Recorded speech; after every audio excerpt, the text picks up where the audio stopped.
This is Rock and Roll English. Real people, real English. Here's your host, Martin Johnston. Hello everyone and welcome to another episode of Rock and Roll English, episode number 229, baby. Oh yeah.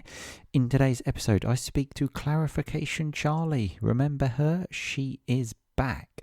And we speak about being organised, or maybe not being organised. For example, I am recording the intro to this podcast on Sunday night at 10 p.m. whilst everyone is sleeping, which is why I'm not talking so loud. You might notice me doing that in the podcast as well, because I had to record the podcast with Clarification Charlie again late at night when kids are sleeping. So yes, here is our conversation about being organised, or maybe not being organised. I hope you enjoy it. I will talk to you again at the end. Happy listening. Clarification Charlie, how are you today? I'm very well, thank you, Martin. How are you? Always fantastic, always fantastic. Even more fantastic, you are now here, back by popular demand. I have had a few listeners saying, where the hell is Clarification Charlie? And do you know what I respond to that? I say, she's got kids.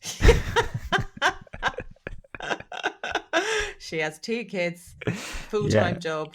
Exactly.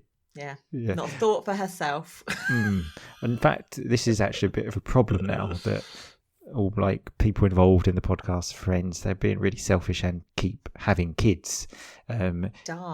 Even Boom Boom's got one on the way now. So they're all just so selfish, aren't they? Having these kids and they blooming well are. Leaving me in the lurch for no one to make podcasts with. What a beautiful baby Boom Boom will have as well. Got no doubt about that. But we have just spent probably the last hour moaning about our kids. So in fact, normally when you're on the podcast, I see it's a good opportunity to talk about kids. But I thought, you know what? You're better than that, Clarification Charlie. You've got more to offer. You're not just a mum. You've got more to offer, haven't you? Thank you. Yeah, I have. Yeah. Exactly. So we're going to try and not talk about kids today. Okay. I'm sure we probably will, but we'll try not to. But anyway, it's been a long time. Do you remember how we start the show? With a review. Yes. Do you think we have a review? I want to say yes. Well, I would say yes, but with an asterisk next to it. Okay. So asterisk, like the little star thing, which means like yes, but. Because we have been really, really thin on the ground for reviews recently. Come on, people.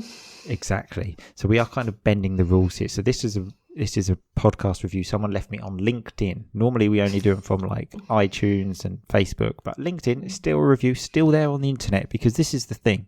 Some people send me an email and say, like, use this as a review, but I always say, but only I can see it. It needs to be on the internet so that people can see it. I think I mentioned this last week, actually, about how it's like when you're a teenager, if you tell someone you had sex with a girl, like you need evidence of that. You need to like people to see you going home with her. You can't just tell people. Okay? Yep, for sure. So that's it. Okay, so there is evidence on the internet, okay, and it's from Nadia, and it says, this is a message for all non-native English speakers who sometimes struggle to understand natives. I feel you. We've all been there. It's not a great feeling. I know only one way to improve it. You need to listen a lot. The great thing about it is that when it can be enjoyable and you can just listen to things you like. Years ago, I discovered Rock and Roll English, where Martin Johnston talks to his friends about everyday life topics. Martin and his friends are funny and real people. Listening to them feels like you are listening to your friends. It doesn't feel like education at all, but it works. In a nutshell, I would recommend Rock and Roll English to everybody who wants to improve their British English listening skills. What a review that is, hey? Thank you, Nadia. That is amazing. Exactly. Absolutely amazing. It is on the internet for people that want to check it. It's not just me reading. Like, I didn't write that myself. It's on the internet. People can read it. So yes. You need to be like 2007 and make that your Facebook status or something, don't you? Yeah, you have to do it in third person as well. because what was it? You would say like Martin Johnston is, and then you would have to say like Martin Johnston is feeling tired or something like that, talking about yourself in third person. Very strange. I remember that. Relationship status. It's always complicated, isn't it? It's complicated. That is the most crazy thing in the world, isn't it? I always remember someone I know, obviously not someone you talk to, someone you went to school with, had their relationships status and was constantly changing it to like, it's complicated in a relationship. So Honestly. It was like, we've had an argument, I better tell everyone and just change my relationship status to it's complicated. Okay, thank you. And poke people. Do you remember that? Oh, yeah. And then I remember someone was like, can we just stop all this poking and just have sex? Wow. No. Wow, I didn't. That's very sort of direct, isn't it? Yeah. There are people out there. I actually remember because sort of having a Facebook tutorial with a friend of ours at university, and I said to him, "What is this poke? If you poke someone, what does that mean?" And he said to me, "It means you want to have sex with them." Yeah, so basically. Who knew? Hey, I was like, "Oh wow, bloody hell!" Hello. Yeah. I didn't receive any pokes ever, but sure. I'm sure you were inundated with pokes, clarification, Charlie. I certainly wasn't. No. But still, it's not too late if anyone wants to poke me. Okay. Quite. Is it still a function? I hope so. I'm going to poke you tonight. I'm not 100% sure, actually.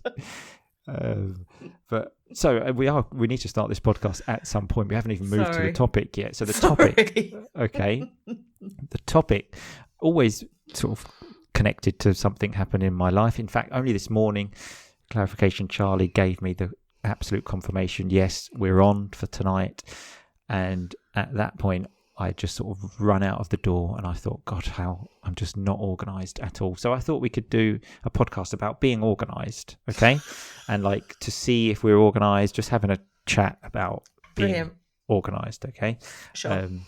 Because this morning, actually, I had to take the train at 8:29, kind of lost track of time, realised I was still in the shower at 8:16. So then I had 13 minutes to have breakfast, brush my teeth, get dressed, cycle to the station and get on the train, which I managed to do. I actually bought my train ticket on my phone while cycling.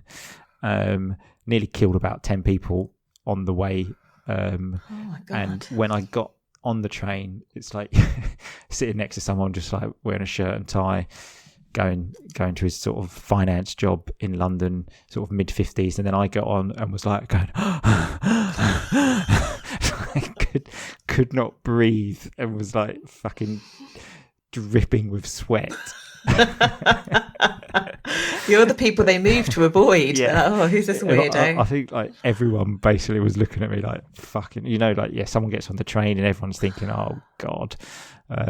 I think that was the situation with me. Brilliant. So I've got some conversation questions here about being organised. Okay, the first one, from memory, clarification, Charlie, is very much similar to me, but we'll see about this. So, one about a schedule. Okay, God. do you have a schedule? Like, do you like plan things or like a schedule for every day? Absolutely not. No, I've only just learnt to put things in my calendar on my phone, like only in the last month. So the thing is about that. So I have been doing that for like work related things, especially when I was just doing rock and roll English, like lessons and stuff. But for like social things, do you put social things in your calendar, your Google Calendar? Do you do that? Yeah, I have it on my iPhone. Right. But, okay.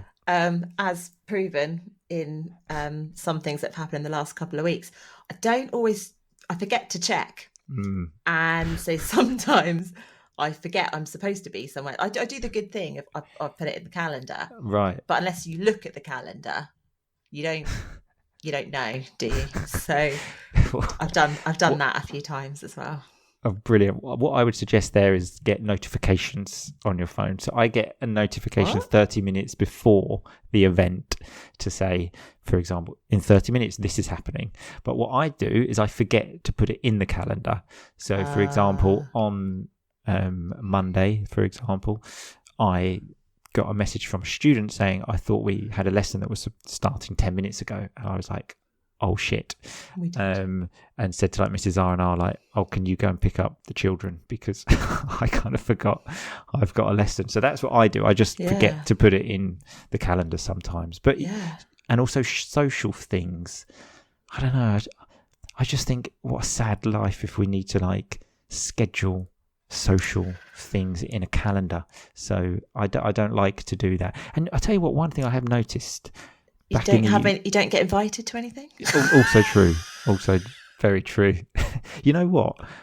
As well, I actually don't like being invited to things, because that means I've got to go out with my family, and that will be a nightmare. So I prefer to not be invited to things. So if anyone's thinking of inviting me, just don't do it. And we mentioned this, I can't remember when on a podcast, but if I've got plans and the other person has to cancel, that's the best thing in the world. I love I that. think. I love that. Oh, I don't have to go out. Bloody brilliant. Exactly. So, that happens to me a lot. But yeah, something I've noticed in the UK, I'm not sure if this is a thing since COVID, but you have to fucking book everything. So, for example, we wanted to go swimming the other day, okay? I say we, obviously, just to get the kids doing something. Sure. And then, so we went there and they were like, what are you doing? You need to book. So I need to book a fucking swimming session. You can't. So when I was a kid, you just go swimming. It was just open all day, and you just turn up and you go. But now you have to book a session. Yeah, I know. You have to book everything. For us down here, you have to book the soft play. So I think it's like certain hours. You book a session, and then you turn up at that time. But and. Yeah, that's the worst thing. Yeah, said we weren't going to talk about kids, but having a time to be somewhere with kids is the worst thing in the world. So that's why I don't like the booking, because that's pressure. That immediately is pressure for me. So I don't like that. I like to just go when you want. But that is not how the world works. When you want, or when you're able to. Yeah, exactly. And the other thing is you might book the session and then, you know, the kids have a meltdown, you don't even go. So you've paid for it and you don't even go. So, moving on anyway. So here's an organisation question. Do you often lose things like keys or like purse, phone? I think I find my iPhone in business. Like it is a running joke in the Clarification Charlie household about how much I lose my phone and the keys. And then my husband's always like, oh, there's no, Mr. Clarification Charlie's like, there's no house keys. And I'm like, well, what do you want me to do about it? And he's like, you were the last one with the last 3 sets. And I'm like, well, I don't know. I don't know where they are. They're in my coat or in my bag or somewhere. So he then has to spend the entire time going around searching for said items. Yes. I totally feel you with that. Keys is my worst one. Phone, I feel I take most places with, which probably isn't a good thing. So I take it everywhere. I feel like if I don't know where my phone is for like a minute, I kind of think like, oh, what's going on? So it's very rare I lose the phone, but the keys, my God. So again, the other day, getting ready to go out, like, the kids are now ready, that, you know, finally you're about to walk out the door, and then it's like, where are my keys? Because I've locked the bike outside. I need the keys to unlock the bike, and it's like, oh shit, I don't know where the keys are. No, I don't. Honestly, it's a nightmare.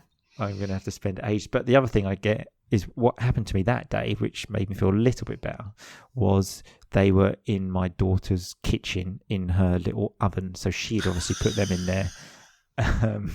Brilliant. It was like baking my keys, obviously. Of course. So that's an added difficulty when you've got kids actually hiding them. But that also does work where because Mrs. R&R will often get angry with me of like, how have you lost your keys again? And I'll say, well, it must have been the kids. Like, I also find that good as well for farts. So if you do a fart, like whilst before without kids, it's like you just farted. Whilst now it's just like, nah, it wasn't me. It was one of the kids. So you can always use that one. Or the dog. That's where you got to get a dog. Oh God, I forget that. So you've got 2 kids and a dog. I know.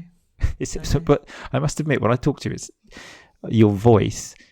Like I notice something in your voice. It seems like you love the dog more than the kids. It's because he's easier. That's why. So much easier. He's really old. He's really slow. It's fine. Yeah. Brilliant. Yeah. So when the kids are old and slow, it will be great. Absolutely. Brilliant. Yeah. But no, I lose things all the time. It's ridiculous. But I put it down to, one, with my phone, I don't have pockets on a lot of my items of clothing, so I can't put it in a pocket. So it's in my hand. Plus, I'm always doing about 10 different things at once, whilst responding to various requests, whilst also thinking mentally about everything I have to do. And so I don't even like think or consider what I'm doing, and I put stuff down and then it's gone. Mm-hmm. So I'm the same. So moving on. So are you always on time? No. I try. I really do try. And actually, I used to be really good, but Mr. Clarification Charlie is not. He's quite laid back, and for him, time's just a number. It's work-wise, I am, but when it comes to social things, we are delayed. Yeah. See, it's similar to me again. So sort of if it's just me going there, for example, this morning I had to get that train at 8:29, and there's just something inside of me which does not let me be late. Like I will move at the speed of light to be there on time. Just something happens. I've got some kind of superpower of like, so I will be there on time. Like I may get there like as in like I'm about to have a heart attack like this morning, but I will be there on time. But if I'm going out with the family, and I think like you, my partner, Mrs. R&R, isn't the best. She likes to think that she is, and there is nothing more annoying in the world for me of like you have to be somewhere and the other person isn't in a rush. Like I think that we need to be here at 1:00. Like so you need to be kind of like jumping out the window now. That's what I would do to be here. And then if I see someone just casually walking down the stairs, my God, I can't handle it.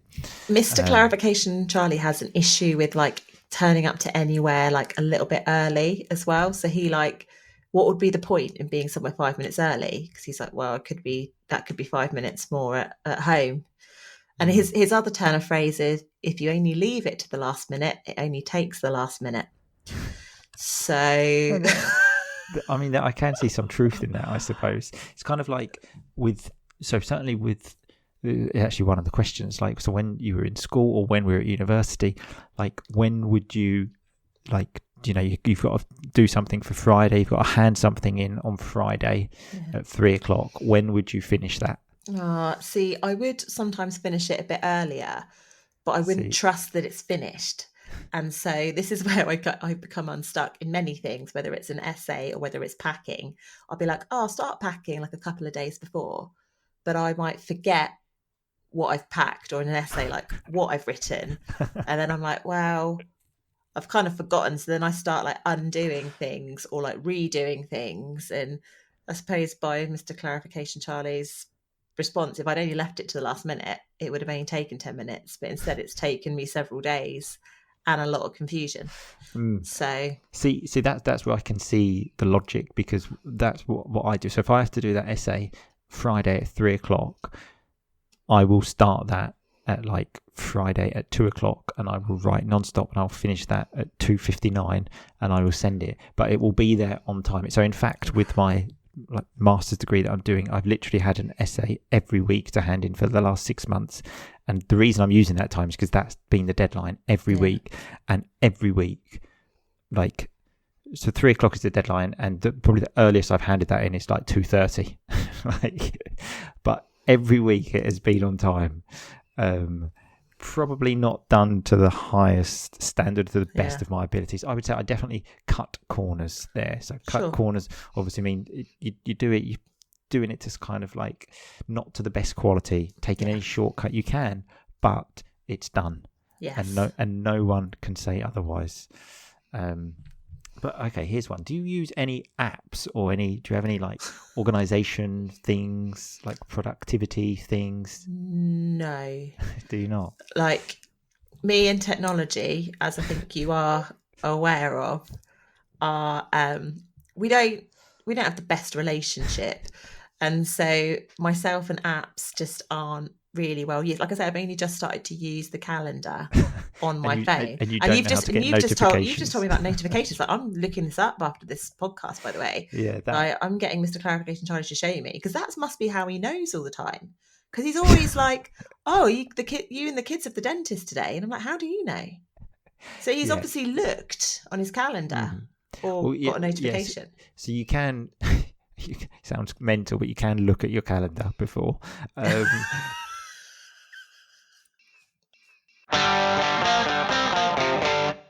Okay, so we are going to stop the conversation there. If you want to listen to the rest of the conversation and the Family Chit Chat pod, remember the Family Chit Chat pod is the one where we talk about things not safe for the public domain. Lots of really nice stories there now I won't go into detail, but believe me, there are lots of really nice stories there.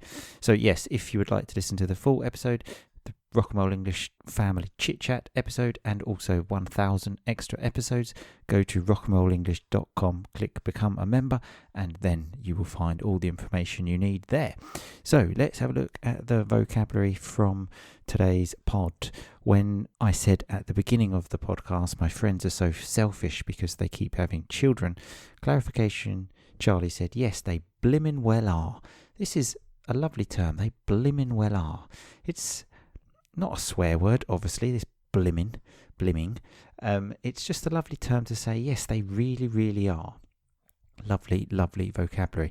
And then I said, yes, they're leaving me in the lurch by having kids. So if you leave someone in the lurch, you stop helping them. So my friends were always helping me, making these podcasts. Now they've all got kids. They don't want to help me anymore. That's life, isn't it? I mentioned how we have been very thin. We had been very thin on the ground for reviews until today. So if you're thin on the ground, that means you don't have a lot of that thing. I also said to clarification, Charlie, I'm sure you were inundated with pokes. So inundated means you had lots of them. So many you didn't know what to do with all of these pokes on Facebook.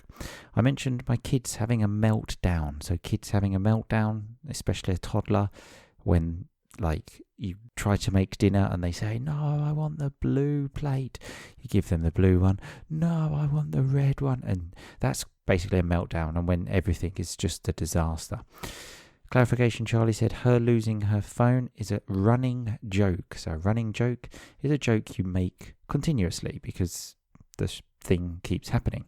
She also then said, then when I'm searching for said item.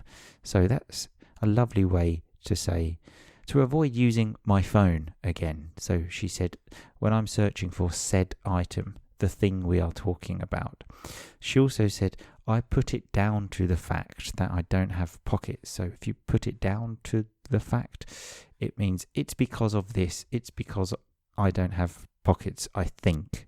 Anyway, she mentioned how Mr. Clarification Charlie is very laid back, very relaxed, and his turn of phrase is if you only leave it to the last minute, it only takes a minute. So this turn of phrase is something that someone says that kind of makes them stand out from everyone else. Because, for example, that's not a common thing to say, but in my opinion, a very intelligent thing to say. And I mentioned how if you need to hand something in by 3 p.m, like a essay, something for school or university, so to hand something in, that's what you do when They say you must finish this before this time. You have to hand it in before then. I mentioned how I definitely cut corners when I'm writing an essay, because I leave it to the last minute. So then I think I don't do it to my maximum capabilities, let's say. I cut corners, I take shortcuts and do it in the quickest way possible in the end. So that's it for the vocabulary. You can find a list of this written on the website rockandrollenglish.com. Click podcasts and you'll find it all there. Thanks a lot for listening. I will see you very soon, but in the meantime, just keep on rocking, baby. Thanks so much for listening to Rock and Roll English. For more great content and to stay up to date, visit rockandrollenglish.com and facebook.com/rockandrollenglish. We'll catch you next time.